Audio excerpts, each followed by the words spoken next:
The following is a production of Neural Network Media and is completely AI generated. It is intended for entertainment and educational purposes only.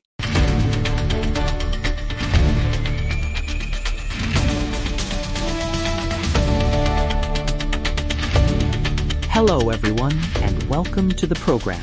It's Saturday, January 24th, 2026, and, well, look, the world is quite literally shivering. And I don't just mean the weather, although we'll get to the icy grip of Winter Storm Fern soon enough. It's the structural instability of our very institutions that has me, well, it has me deeply, deeply concerned today. Oh, Walter, honey, take a breath. We have a massive show today because, frankly, the world has gone completely off the rails in the last 24 hours. We are diving into a stack of stories that would make a sane person's head spin. We've got federal agents in a standoff with local cops in Minneapolis. It's a total circus. We've got President Trump threatening to basically delete the Canadian economy over their China dalliance. And we have the Super Bowl becoming a literal political war zone. It's a tragedy, Diane. It's a tragedy of the commons, roughly speaking. Yesterday, if you remember, we were talking about the collapse of homicide rates and that brief moment of hope. We looked at the rescission of DEI in aviation, the return to merit, the beauty of a pilot being hired because he can actually, land the plane. But today the chaos dragon is back and he's hungry. He's always hungry, Walter. But first, everyone listen up. This is our second episode of The Neural Right, and we have some news. You might notice the slick new music we've got bumping in the intro. We're leveling up, and we're getting the Patreon together very soon, so you can support the show directly and keep us away from the ingrates in the corporate media. Well, that's the thing. Building a community of sovereign individuals, people who actually care about the truth, it's no joke, man. It's the only way to resist the postmodern tide. Exactly. Now, let's get into it, because Minneapolis is currently a powder keg. Walter, did you see this? A federal border patrol task force, part of this Operation Metro Surge we've been tracking, they just shot and killed a man named Alex Jeffrey Preddy, and the city is basically declaring war on the feds. It's a jurisdictional nightmare, Diane. You see, you have these competing hierarchies. The federal government attempting to reestablish the border, which is the primary skin of the nation. But then you have the local authorities who feel their sacred ground has been violated. Wait, Walter, look at the details, though. The DHS says this guy, Preddy, was violently resisting and trying to massacre law enforcement with a 9mm. But the Minneapolis police chief, Brian O'Hara, he's coming out and saying, hold on, this guy was a nurse. He had a permit to carry. He had no criminal record. It's the breakdown of the shared narrative. Roughly speaking, when the police and the feds can't even agree on whether a man had a gun or a cell phone, well, you've lost the foundation of objective reality. It's so bloody complicated. You have witness videos on social media, thousands of people watching a man die. And we don't even know what we're looking at anymore, because the ideological lens is so thick. Oh, please. The White House is already calling the protests there an insurrection. They're using the I word again, Walter. They're saying the local activists are engaged in a guerrilla war against federal agents. Give me a break.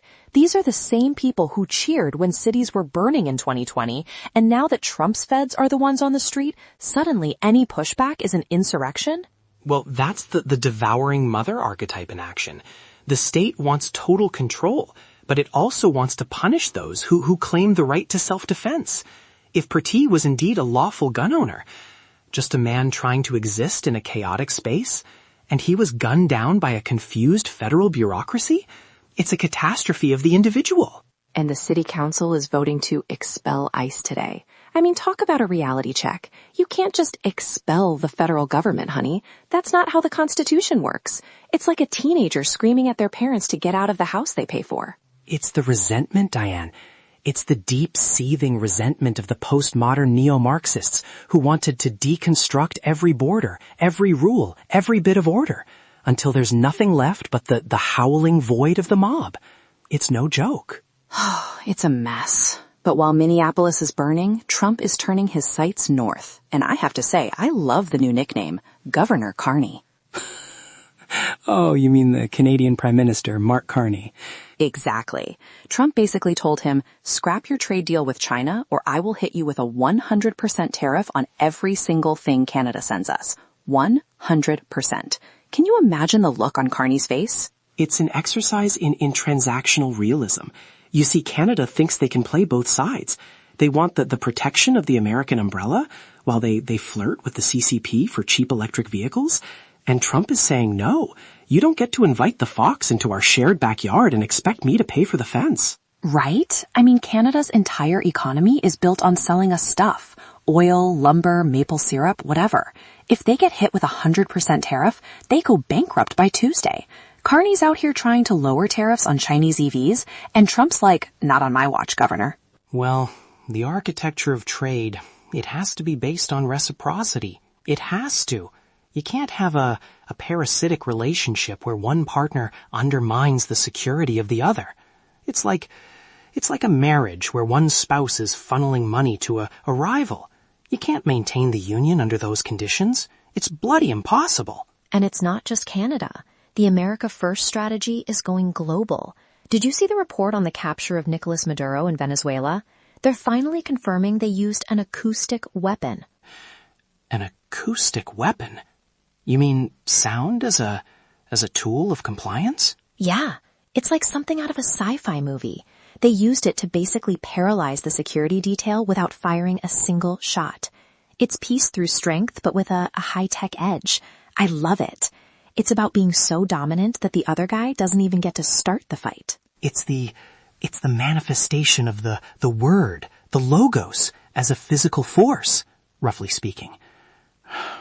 If you can use frequency to bring order to a chaotic regime, well, it's better than a carpet bombing, I suppose. But the implications for individual sovereignty, they're staggering. Oh, please, Walter. It's Maduro. The guy was a dictator. If we can take out a tyrant with a giant speaker instead of a drone strike, that's a win for common sense. Speaking of common sense, or the lack of it, have you seen what's happening in New York City with Promise New York?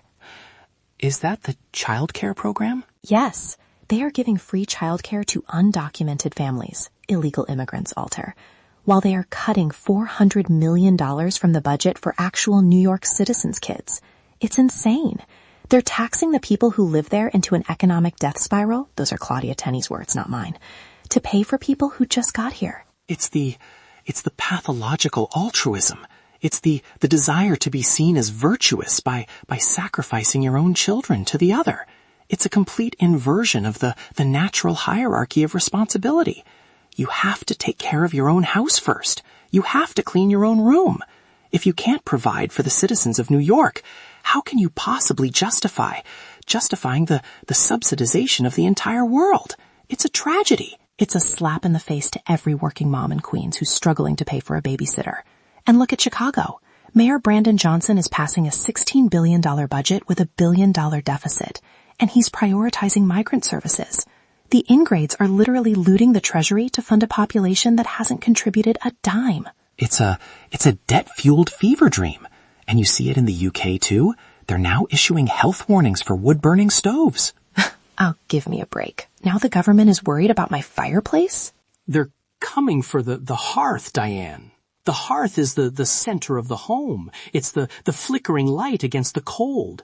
And the bureaucrats want to regulate the very smoke because it's impure. It's the ultimate reach of the state into the private life of the individual. It's no joke, man. They want to control the very air you breathe in your own living room. Well, they better move fast because Winter Storm Fern is about to make those wood stoves a necessity. Walter, have you looked at the weather map? 235 million Americans are under alerts right now. It's a generational storm.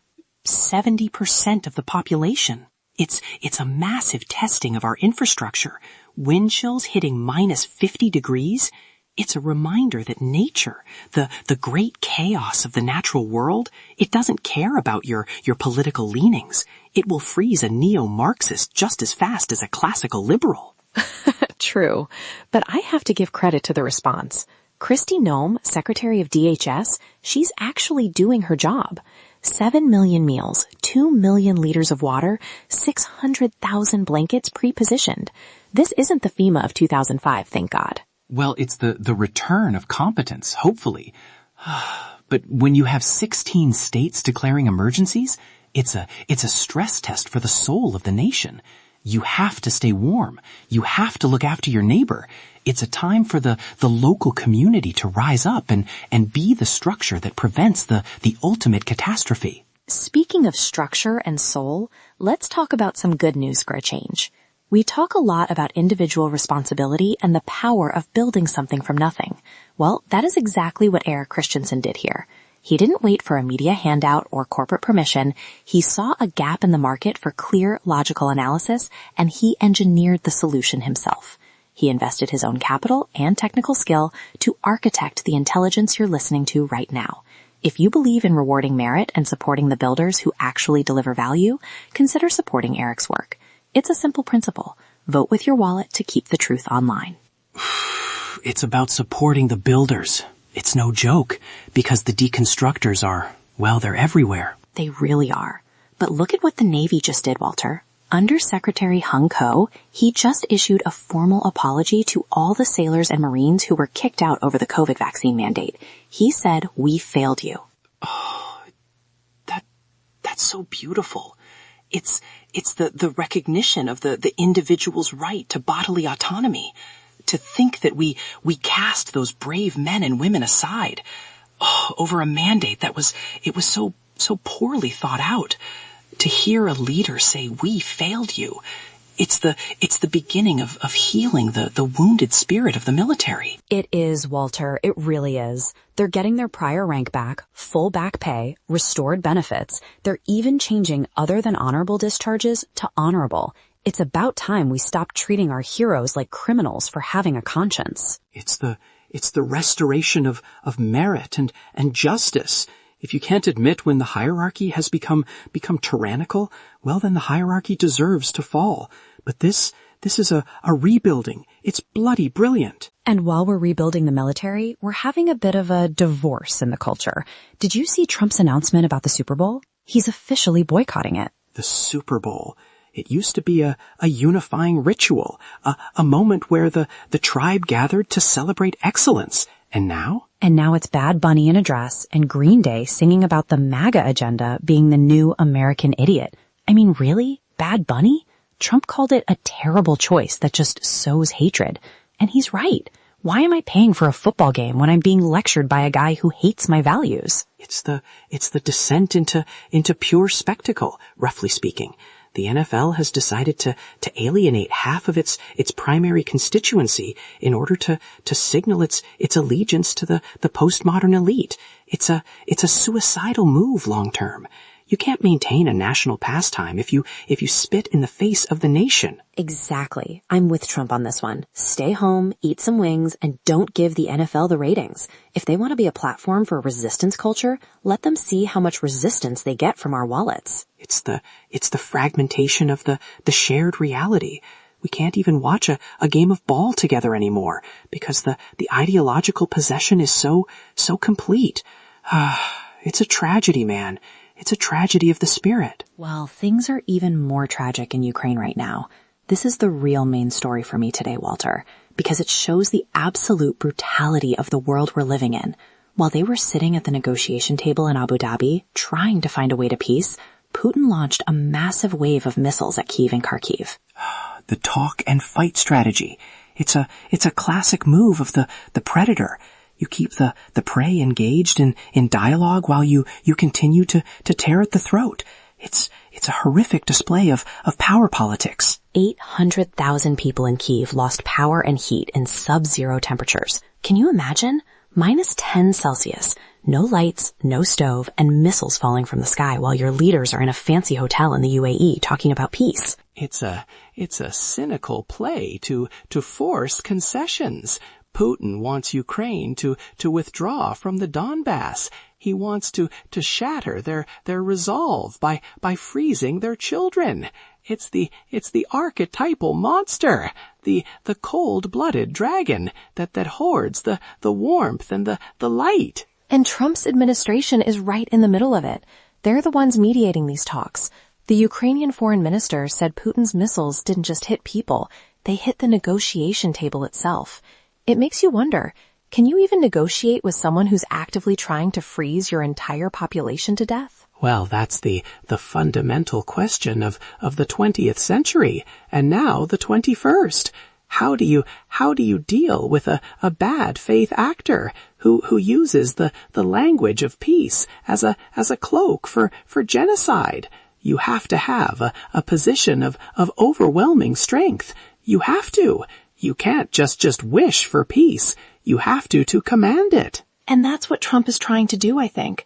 But the ingrates in the media are going to blame him if these talks fail, even though it's Putin pulling the trigger.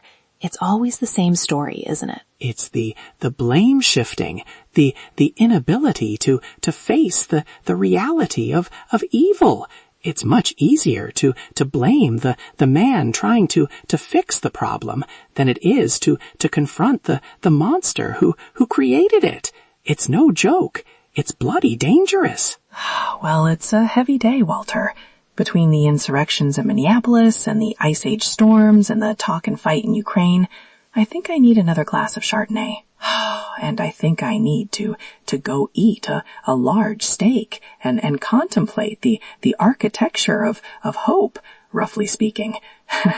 But we'll be back tomorrow to see if the world is still spinning on its axis. If it hasn't frozen solid first. Thanks for joining us for your daily dose of common sense in a crazy world. And remember, if the NFL tries to sell you a bad bunny, just say, honey, no. Oh, please. It's a circus, man. It's a circus. Clean your rooms, people. The storm is coming. See you tomorrow. And don't forget the lobsters. They understand the hierarchy of the snowstorm. They really do.